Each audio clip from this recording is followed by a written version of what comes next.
Bonjour à toutes les frères et sœurs en Christ dans le monde entier. Nous allons faire un partage sur la justice de Dieu. Avant tout, prions. Père, conduis-nous par ton Saint-Esprit. Parle-nous dans ta vérité, dans le nom du Seigneur Jésus-Christ. Amen. Prenons l'évangile de Matthieu, chapitre 6, verset 33. Matthieu, chapitre 6, à partir du verset 33. Nous faisons la lecture. Mais cherchez premièrement le royaume de Dieu et sa justice, et toutes ces choses vous seront données par-dessus. Amen. Sur cette terre, comme vous le savez, il y a la justice selon l'homme, mais il y a aussi la justice de Dieu. Mais pour avoir accès au royaume de Dieu, il faut être au bénéfice de la justice de Dieu, de la justification de Dieu qui se trouve seulement en Jésus-Christ et nulle part ailleurs, uniquement en Jésus-Christ. Jésus, en mettant les bases, dit: celui qui cherche le royaume et sa justice finira par trouver. Pourquoi la justice du royaume? Parce qu'il y a plusieurs justices sur cette terre. Alléluia. Mais la justice qui nous importe, c'est la justice du royaume de Dieu pour la vie éternelle. Amen. Le livre de Romains chapitre 10 nous dit: car Christ est la fin de la loi pour la justification de tout croyant en Jésus-Christ. Et toujours dans le livre de Romains chapitre 8 à partir du verset 30, nous mentionne que ceux que Dieu a prédestinés, il les a aussi appelés, et ceux qu'il a appelés, il les a aussi justifiés, et ceux qu'il a justifiés, il les a aussi glorifiés. Et tout cela vient de l'œuvre de la croix, le sacrifice de Jésus-Christ pour nous qui ont cru en Jésus-Christ. Prenons le passage de Galates chapitre 3. Galates chapitre 3. Nous sommes au verset 10. Il nous est dit: car tous ceux qui s'attachent aux œuvres de la loi, c'est-à-dire à la loi de Moïse, sont sous la malédiction. Car il est écrit: maudit est quiconque ne persévère pas dans toutes les choses qui sont écrites dans le livre de la loi, et ne les met pas en pratique. Et que personne ne soit justifié devant Dieu par la loi. Cela est évident puisqu'il est dit: le juste vivra de la foi. Or, la loi ne procède pas de la foi, mais elle dit: l'homme qui mettra ces choses en pratique vivra par elles. Christ nous a rachetés de la malédiction pour nous, car il est écrit: maudit est quiconque est pendu au bois, afin que la bénédiction d'Abraham ait son accomplissement par les gentils en Jésus-Christ. Amen. Et que nous recevions par la foi l'Esprit qui avait été promis. Alléluia. Merci Seigneur Jésus-Christ pour ton Esprit Saint. Lisons aussi dans le même chapitre de Galates, chapitre 3, un peu plus bas, au verset 22. Galates chapitre 3 à partir du verset 22 à 27. Il nous est dit: mais l'Écriture a renfermé tous les hommes sous le péché, afin que ce qui avait été promis soit donné par la foi en Jésus-Christ à ceux qui croient. Or, avant que la foi vienne, nous étions renfermés sous la garde de la loi, c'est-à-dire de la loi de Moïse, en vue de la foi, c'est-à-dire en vue de la foi en Jésus-Christ, qui devait être révélée. Ainsi, la loi, c'est-à-dire la loi de Moïse toujours, a donc été notre pédagogue pour nous amener à Christ, afin que nous soyons justifiés par la foi. Mais la foi étant venue, nous ne sommes plus sous ce pédagogue, parce que vous êtes tous fils de Dieu par la foi en Jésus-Christ. Car vous tous qui avez été baptisés en Christ, vous avez revêtu Christ. Amen. Alléluia. Merci Seigneur Jésus-Christ. Jésus-Christ, merci Seigneur Jésus-Christ pour notre identité en toi, seul Seigneur Jésus-Christ. Hoya baba baba baba sombre yendege urisindaria mana mana kamba baba baba se. Et le livre de Galates chapitre 2 verset 16 nous dit clairement, nous précise bien, sachant que l'homme n'est pas justifié par les œuvres de la loi, mais seulement par la foi en Jésus-Christ. Nous, dis-je, nous avons cru en Jésus-Christ afin que nous soyons justifiés par la foi en Christ et non pas par les œuvres de la loi, parce qu'aucune chair ne sera justifiée par les œuvres de la loi, c'est-à-dire de la loi de Moïse. Amen, alléluia, la parole est claire. Christ est notre foi pour la vie éternelle, la justice de Dieu. Car l'évangile de Jean, chapitre 1, verset 17, nous dit la loi a été donnée par Moïse, la grâce et la vérité sont venues par Jésus-Christ. Pour affirmer cela, allons dans Romains, le livre de Romains, chapitre 10, à partir du verset 6 à 11, qui nous dit quoi? Eh bien, il nous est dit, mais voici comment s'écrit la justice, c'est comment s'exprime plutôt la justice qui vient de la foi. Ne dis pas en ton cœur qui montera au ciel, c'est en faire descendre Christ, ou qui descendra dans l'abîme, c'est faire remonter Christ d'entre les morts. Mais que dit-elle? La parole est près de toi, dans ta bouche et dans ton cœur. Oh, voilà la parole de foi que nous prêchons.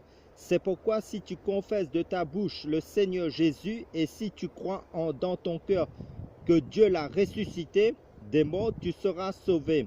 Car c'est du cœur que l'on croit à la justice, et c'est de la bouche que l'on fait profession pour le salut. Selon ce que dit l'Écriture, quiconque croit en lui ne sera pas confus. Alléluia.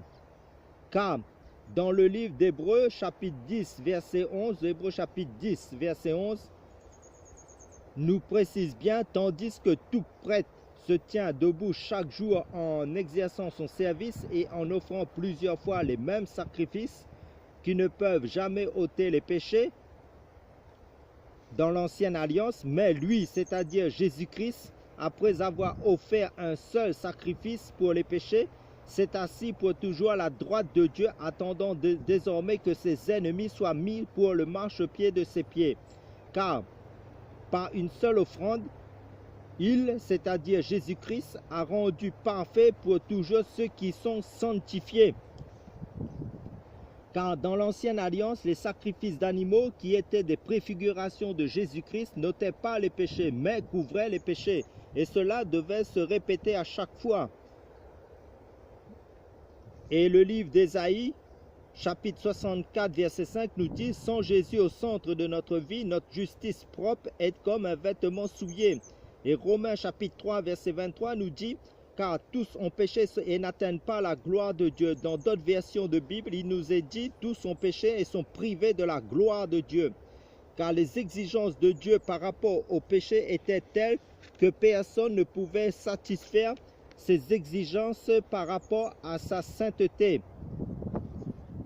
Alors Dieu lui-même s'est fait chair, c'est-à-dire homme, par amour pour l'homme, pour régler le problème du péché en versant son sang saint à la croix pour nous laver, purifier de nos péchés, pour que nous soyons saints uniquement en Jésus-Christ, justifiés en Jésus-Christ, justes en Jésus-Christ.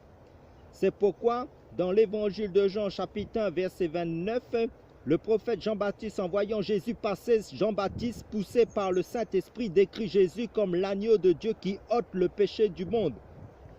Car le psaume chapitre 32 verset 1 à 2, bien longtemps avant, prophétisé par le roi David, nous dit, concernant Jésus, par rapport à l'œuvre de la croix, nous dit, béni est l'homme que Yahweh n'impute point son iniquité. Et le livre de Colossiens, et ça c'est à cause de l'œuvre de la croix que Jésus a versé son sang pour nous laver de toutes nos iniquités.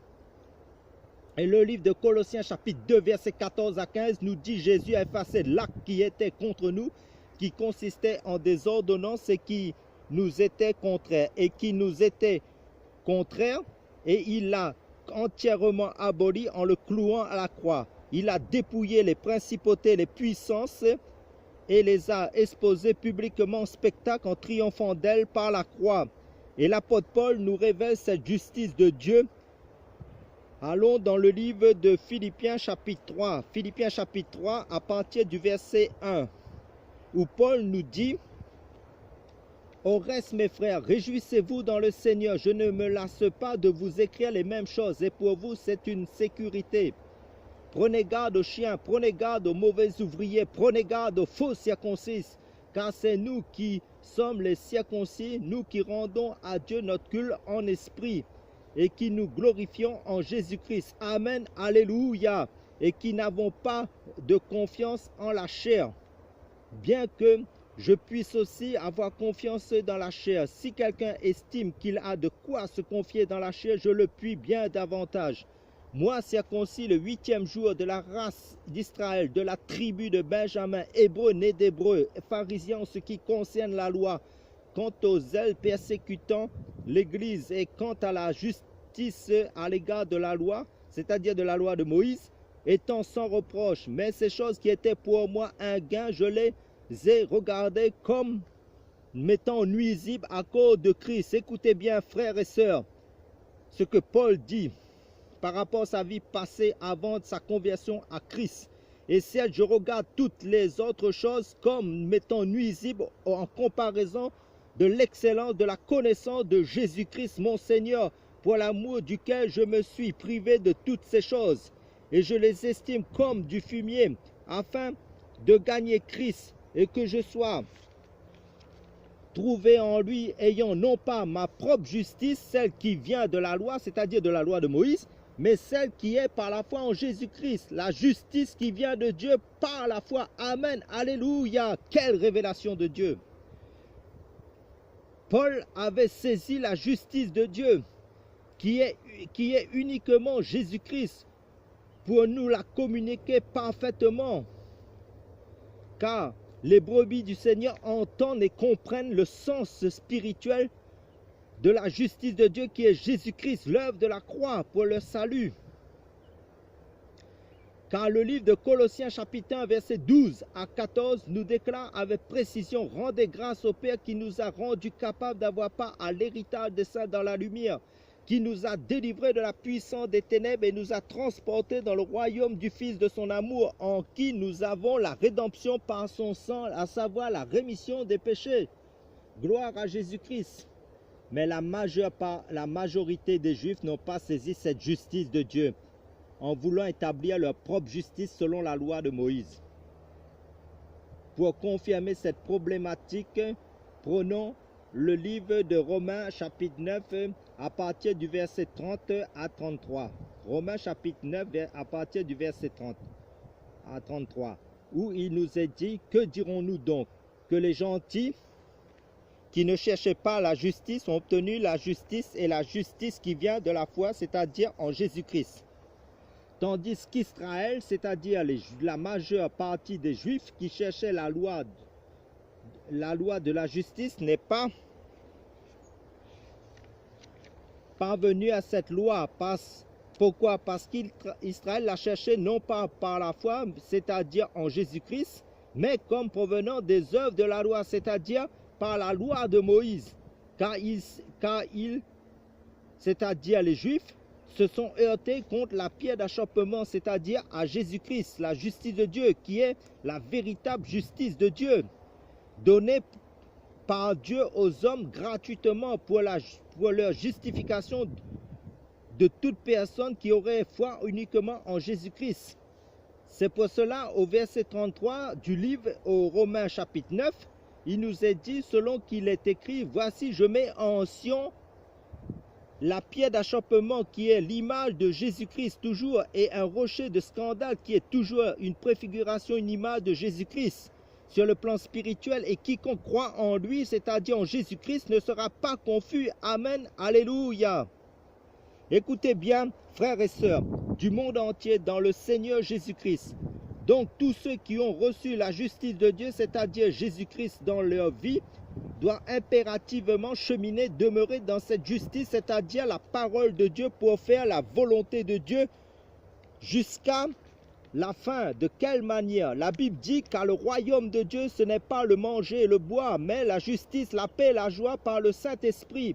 D'après le livre de Romains chapitre 14 verset 17. Car la parole de Dieu nous dit aussi, ainsi livrez maintenant vos membres pour servir à la justice, pour la sainteté. Prenons les écrits du livre de Tite chapitre 3, verset 4. Verset 4 qui nous dit, mais quand la bonté de Dieu, notre Sauveur, et son amour envers les hommes ont été manifestés, il nous a sauvés, non par les œuvres de justice que nous aurions faites, mais selon la miséricorde à travers le bain de la nouvelle naissance et le renouvellement du Saint-Esprit. Amen, alléluia. Afin qu'ayant été justifiés par sa grâce, nous soyons les héritiers de la vie éternelle selon notre espérance. Cette parole est certaine et je veux que tu affirmes ces choses afin que ceux qui ont cru en Dieu aient soin principalement de s'appliquer à pratiquer les bonnes œuvres. Voilà les choses qui sont bonnes et utiles aux hommes. Il nous est stipulé que toute l'écriture est inspirée de Dieu et utile pour enseigner, pour convaincre, pour corriger et pour instruire dans la justice, afin que l'homme de Dieu soit accompli, parfaitement instruit pour toutes bonnes œuvres. Cité dans le livre de 2 Timothée, chapitre 3, versets 16 à 17. Donc la marche chrétienne consiste en toute justice selon la référence, le fondement de la parole de Dieu comme base de notre vie. Parce que le livre d'Éphésiens chapitre 2 verset 10 nous mentionne car nous sommes son ouvrage ayant été créé en Jésus-Christ pour les bonnes œuvres que Dieu a préparées d'avance afin que nous le marchions en elles. Et le livre de Jacques nous signale, chapitre 2 verset 17, que la foi sans les œuvres est une foi morte. Donc celui qui pratique la justice est juste, d'après la première épître de Jean, chapitre 3, verset 7. La parole de Dieu nous dit aussi, si vous savez qu'il est juste, sachez que quiconque fait ce qui est juste est né de lui. La parole de Dieu est claire, d'après la première épître de 2 Jean, chapitre 29. D'après la première épître de Jean, chapitre 2, verset 29. Parce que dans le livre de Galates chapitre 2 verset 10, il nous est dit de toujours nous souvenir des pauvres pour pratiquer la parole de justice. C'est cela connaître Jésus. Aussi d'après le livre du prophète Jérémie chapitre 22 verset 16 qui nous dit la même chose. Il jugeait la cause du pauvre et de l'indigent. Alors il a prospéré, n'est-ce pas là me connaître, dit Jésus, qui était encore un mystère dans l'ancienne alliance, au temps du prophète Jérémie. De même, au temps du prophète Michée, chapitre 6, verset 8, il nous est dit, ô homme, il t'a fait connaître ce qui est bon et ce que Yahweh exige de toi, que tu fasses ce qui est juste, que tu aimes la miséricorde et que tu marches en toute humilité avec ton Dieu. Et l'évangile de Matthieu, chapitre 25, à partir du verset 31, nous décrit comment le Seigneur fera l'éloge des justes quand il les jugera. Donc, les justes sont une foi vivante, active, en gros bouillante, en action, en fonction de ce que dit la parole de Dieu, pour pratiquer cette parole de Dieu. Si on est tiède, Dieu vomira les tièdes, d'après Apocalypse chapitre 3, verset 16.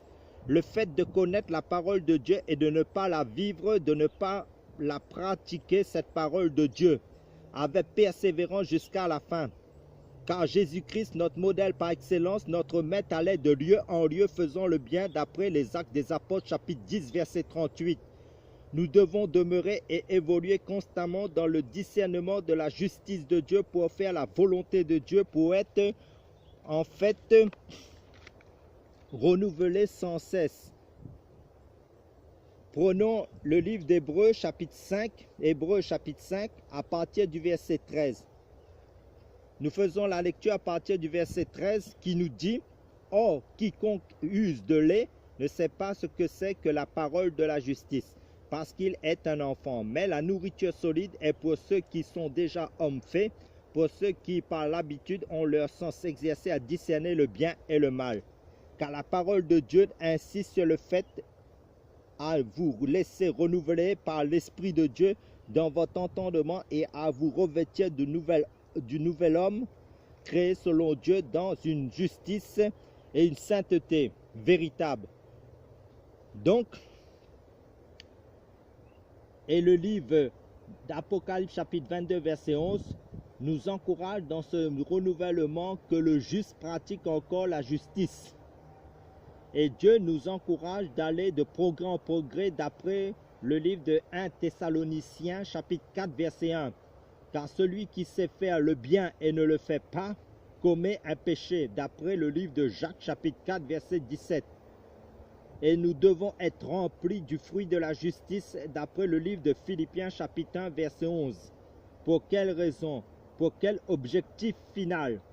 Allons dans le livre d'Apocalypse chapitre 19 à partir du verset 7.